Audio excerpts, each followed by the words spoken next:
Happy Monday, everybody. It's Monday, businessman, Monday. I feel like our pants are businesser on Mondays than they are the rest of the week. Yeah, Monday is big for us because we take Friday off, so we have 3 days of financial corporate business news to comb through. It's a lot. Yeah, we're stressed on Monday, as we should be, because we're working for nothing. Also, we were talking a little bit in the pre-production meeting. Listeners, do you want to know what the market is doing? Because we don't Oh, really. come on. Stop. Okay, for those listeners who don't have the internet and somehow are getting our show, we could report the market. I mean, I do the, Matt, I'm half the company. I don't care. Let's get at it. All right. Today on Business Pants, where we make the business news suck less. We'll be covering, we got to cover some disturbing reports out of Uber, mostly sexual assault. There, we're gonna look at the decade.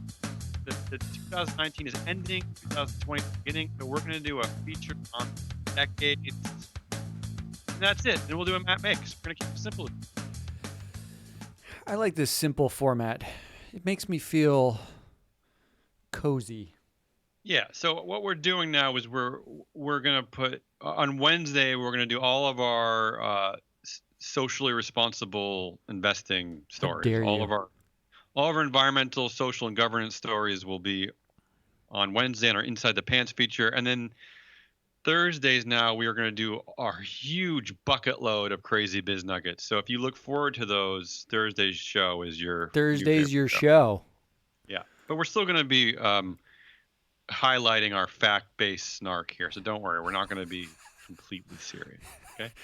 All right. All right. Let's start the clock on. Let's talk about the big gig. Yeah, the big gig. So unfortunately, we'll start with the uncomfortable today. News out of both. Happy Monday! Yeah, news out of both Lyft and Uber over the past few days. 20 more people are suing Lyft over alleged sexual assault, sexual misconduct, or rape by drivers after 14 women filed a similar lawsuit in September. But the big report over the past few days is certainly the one from Uber. Uber has detailed for the first time the number of sexual abuse complaints made to the company in 2017 and 2018. There were 464 reports of rape in 2018 and 2017, along with 587 reports of attempted rape overall. Uber received almost 6,000 reports of sexual abuse in those 2 years. It's worth pointing out that drivers aren't always the alleged attackers. Riders were the accused party in 45% of the reports filed. But in the case of alleged rapes, however, riders were the victims in 92% of the reports. I don't really get that discrepancy, but that's what the numbers tell us. So that's obviously sucks. But here's the good news. Okay. Wait, there's good news. I know it's weird, but I want to try to highlight this Wow. from an optimistic point of view here. So first of all, we're actually talking about this, which is progress. Okay. And more importantly, Uber is actually talking about this, right? So they voluntarily are talking about this. So that's a good thing. How is this good news? All right, let me get through it, and you can, maybe I'm wrong, but let me just get through this and then you can decide. Ready? So while Uber's chief legal officer, Tony West, did say he was not surprised because sexual violence is just much more pervasive in society than I think most people realize, which sounds a bit like, yeah, this sucks, but shit happens. He did point out that 99.9% of rides end with absolutely no incident, right? So is that good? I mean, I don't even know how to benchmark these numbers, but that's one thing to point out here. But more importantly, and I think this is a credit to the new leadership at Uber after the firing of frat boy Travis, and more than likely a direct response to the stained sexist image that Travis left behind. But I want to point out again that Uber voluntarily hired the National Sexual Violence Resource Center and the Urban Institute to assist in the preparation of this report. The CEO of that center, Karen Baker, said praised Uber for making the results public, saying that she wasn't aware of any other company voluntarily releasing such unflattering information about itself. So here's how Uber is responding, Matt: making driver background checks more rigorous, adding technology that allows Uber to check in with customers if they detect an unexpected long stop during a trip, giving riders the ability to report safety incidents to Uber before the trip is even over, adding other new safety features, including an in-app emergency button and a way to text 911 directly from the Uber app. And then I'd like to propose one more, which is how about we directly tie executive incentive pay to rider safety? If these numbers don't start decreasing, then why don't we just withhold bonuses? So that could be a good one there. There's one massive solution. So there's the easiest solution to this massive problem. And I'm going to say massive problem, even though they're saying 99% don't end an incident. Fine, great. Nobody cares about the 99% that don't end in an incident. It only takes one, right? The solution is they're your employees. That's the solution. Not according to Uber, but yeah. But imagine, okay, so if this happened at McDonald's, which, for the record, it does. Right? It does, yeah. Well, it's employee to employee harassment more at McDonald's. But there's an accountability structure that even if it gets overlooked at like low levels, if somebody said, like, which happens all the time where they just ignore, reports of harassment, even if it got overlooked, there is still an accountability structure at some point, right? Especially now in this sort of like Me Too era where companies can't get away with this shit anymore. Uber can and Lyft can still get away with it as long as they basically keep the driver at arm's length.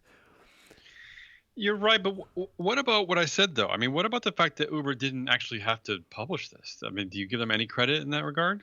I mean, I guess.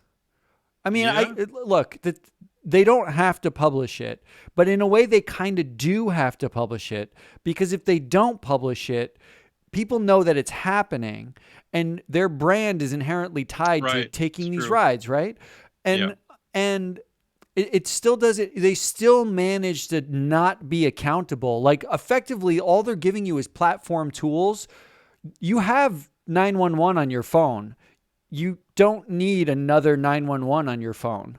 That's true. It's sort of like, Uber making an effort to look like it, there's something other than brand protection here, rider protection. Because if they really wanted to protect the riders, what would they do? Like, what they would just admit that the drivers are their employees, and then they'd hire them well. Be responsible. That's it. They'd be responsible for it. They would take responsibility for what their drivers do. This is like, we talked about this last week, both off the show and on the show. Users of these platforms, whether they're the drivers at Uber or it's content creators, which are you and I on social media, largely suck. People are relatively heinous, right? Like, especially when grouped and not with no oversight. Mm-hmm. And these platforms inherently require no oversight. They are regulatory arbitrage. As long as they are not employees, the companies have a path to profitability. The minute that changes, the investment case, the business case for these models becomes significantly more tenuous. Right, and that's an excellent segue to our next story, actually. But before I end this, let's remind people that because of the Travis error, which stunk to high heaven, and there are many books written about the frat boy Travis Kalanick, who just cashed out about $2 billion worth of stock, I might add. Cha-ching! But it's because of his nasty antics that Uber is a company where shareholders and stakeholders can have a voice, right? I mean, it's no longer dominated by a dictator. So shareholders can vote on this stuff, right? I mean, they can actually make an actual difference at a place like Uber. So I think It's also it's worth pointing probably out. part of the reason why they're transparent about it, because they Well, have to that's be. and that so highlighting a powerful link to some of the benefits of governance reform, right? Yeah. All right. This is not going to last. Won't be the last we hear from that. You don't think? Yeah. All right. We are We're about to enter a new what? era. Yeah. So 2019 is ending, people. So wake up and figure that out. So as the 2010s. So is that what we call them? Or the 2010s? What are they? The tens. The tens The are 10s. over. The aughts ended long ago. The tens are ending now. And now we're entering The 20s. the roaring 20s, I like part that. That's deuce. easy for me to say. So we're gonna do a lot of decade talk until the end of the new year. Every day we're gonna either look back at the tens or look forward to the 20s. Yeah, we're gonna do some fun decade talk. Damn it. So today we're gonna start by looking ahead. All right, Matt, can you handle that? I love the 20s. And as you So referenced before, regulation, right? That might be one of the big stories of the next decade. it does seem to be a constant theme amongst the blowhard lists of what's happening in the next 10 years, because everybody is coming out with the next 10-year lists. So why shouldn't Free Float Media and Business Pants do that? Well, maybe we will. But it's okay. Let's talk. Today's theme is regulatory risk. So I'm just gonna point out the five different stories that are swirling around, and then you can go in any direction you want to go. So here we go. Ready? Go. According to HSBC, nearly 40% of Facebook's valuation is threatened by regulatory risk in the forms of trust busting, anti competitive fines, privacy fines, taxation, merger control, and telecoms type regulation. So that's one story, right? 40% of Facebook's value threatened by regulatory risk. Well, it's Second, what, yeah, not Facebook's value, though.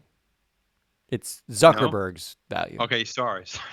Sorry. Got that right. Second, in a case that could give states newfound antitrust power at a time when they are also investigating big tech giants, a challenge to the merger of Sprint and T-Mobile goes to court today. I So this saw is a big that. one. Yeah. Big one. So we're going to watch that one closely.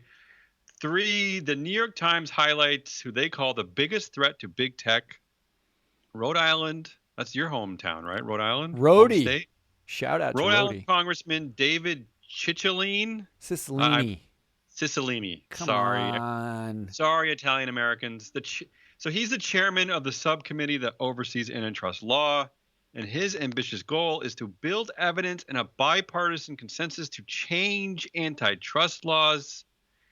While antitrust has been dormant in Congress for years, he has opened an investigation, held hearings, collected thousands of documents into possible anti-competitive practices by Google, Facebook, Apple, and Amazon.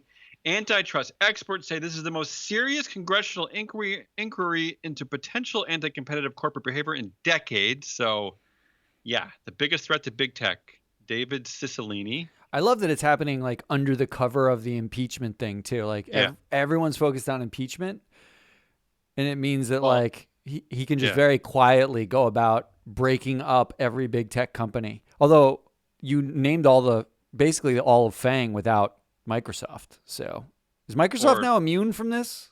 yeah, and Netflix, I guess. I mean, And Netflix. And remember, you know who's not focused on impeachment is the Zuckster, who he's planning ahead. Okay, and fourth, in another report, the Financial Stability Board called for vigilant monitoring of the tech industry's shift into financial services. So that's another major one to consider when talking about regulatory risk for the 2020s. And finally, a report from the Principles of Responsible Investing says that companies with the highest level of carbon emissions will lose 43% of their value by 2025 as governments around the world implement climate policies. The report predicts peak oil around 2027. So that's a lot of reports. It's a lot. That's why we're talking about it today. And Yay. Yeah. and it feels a little like a lot hinging on some bureaucrats. And I don't mean bureaucrats in a pejorative sense. Yeah. I mean actual bureaucrats. Like not your Warrens and your Bernies and your Trumps, like Yeah, the people actually doing the people who actually sweaty do the toil. work, right? Yeah. Yeah. Do we think that's really going to happen? What? Any of this? Which? Anything. I mean, Yeah. I'm leaning towards yes. I think the big tech breakup is inevitable. I think YouTube is actually a bigger target than Facebook will be, because YouTube might do it voluntarily themselves. YouTube Like owned by Google. Yeah. Google may, like, there's so much revenue comes out of the search. YouTube is a liability for Google. I mean, it's almost a net liability at this point. And Facebook, the entire company, is sort of a net liability. I don't know that Facebook is going to fight it. And Zuckerberg said he was going to fight it, right? Like, didn't Zuckerberg in his secretly recorded internal Yes. meeting come out and say, we will fight take this? it down. Yeah, he will be, and he will win. They will win. And they'll win, right? And it's going to be very hard to wrest control from Zuckerberg's hands of the company.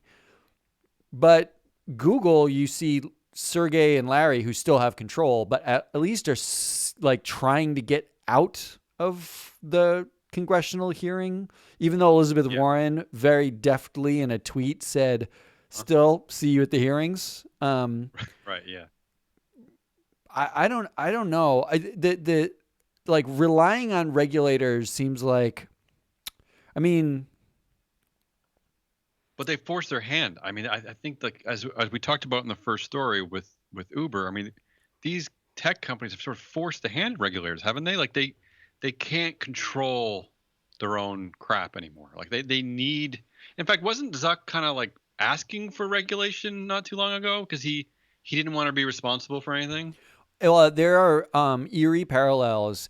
In 20, I want to say 14, Jamie Dimon, the CEO of JP Morgan, was effectively begging the Obama administration for help with data security, basically citing data security as a massive concern for the banking sector. And it's like, it's what is part of their core business.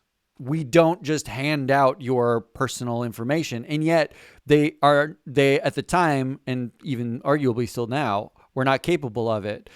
Nothing has happened in the United States since then, though GDPR has happened in Europe since then. And GDPR, which is the General Data Protection Regulation, basically says the data is, your privacy is a human right. That's effectively what it's built on. And your data is your data, and you should have control over it. Now, unless the U.S. catches up, that big tech gets broken up in one of a couple of ways, probably like 3 ways, right? They regulate the data. They change the way the data is regulated, either by monetizing it for you or making it yours. They break up the companies and don't touch the data in particular. Or investors decide this is an uninvestable asset, because one of the other 2 things is likely to happen. Yeah, and exactly. That's what's happening with oil and gas. That's actually what the divestment movement in oil and gas is about. It's people saying this is increasingly uninvestable asset class. We cannot own oil in the future. Why own it now? Data's on that path at this point. Did you just call big oil and data ass class? Is that what we're saying? Nice segue. All right, that's our first look ahead into the 20s. God, they look so terrible.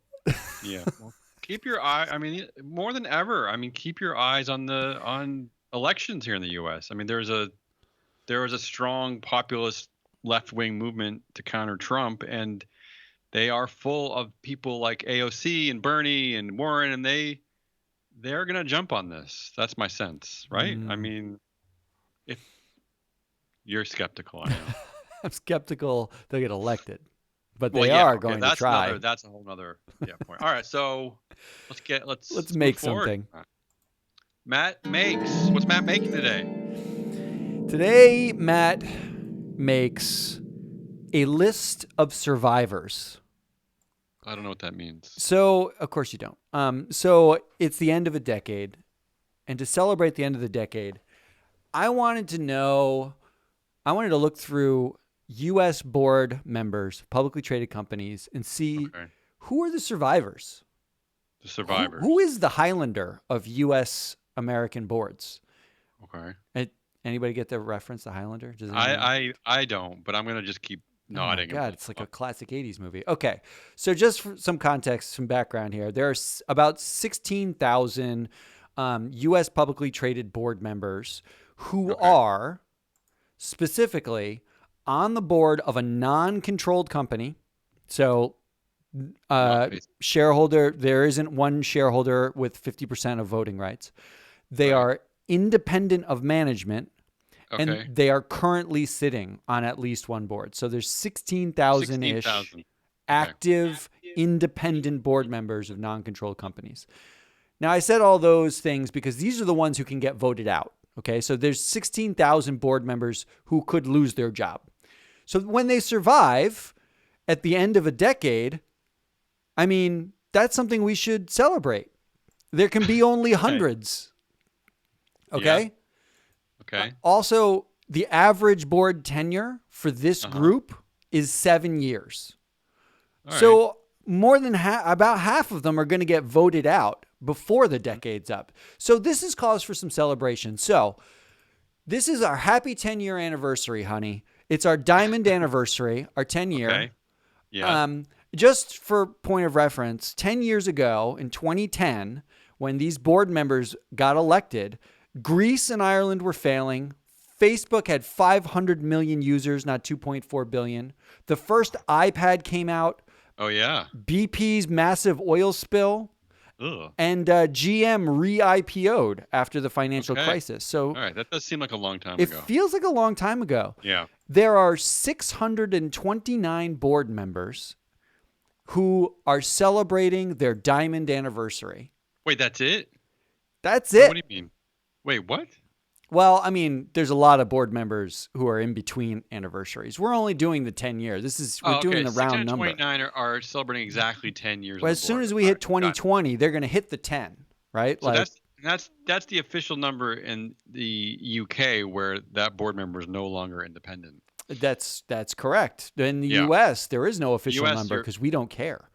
In the US, you can be on the board for 80 years and you can sleep under the desk of the CEO and you're still independent from the company. Somehow, even though you're paid hundreds of thousands of dollars a year, you're independent miraculously. You know what? I'm going to keep going here because 2020 isn't just for 10-year anniversaries. It's not just the diamond class. Yeah. This is the 629 board members of the diamond class, but there's the emerald class. Happy 20-year anniversary, honey. We made it for 20.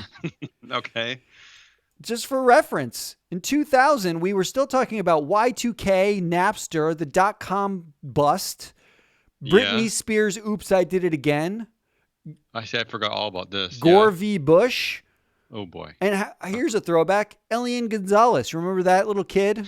Yeah, Elian Gonzalez, who they raided his house and there was a whole thing, and you look it up. I'm not going to. Is he still alive? I feel like he's not alive anymore. Or did he go to jail or something happened to little Elian? Anyway, I haven't been tracking the Elian Gonzalez case very closely, but I have been tracking that there are 169 sitting board members who are about to hit their 20-year. Happy Emerald for all 169 of you. Okay.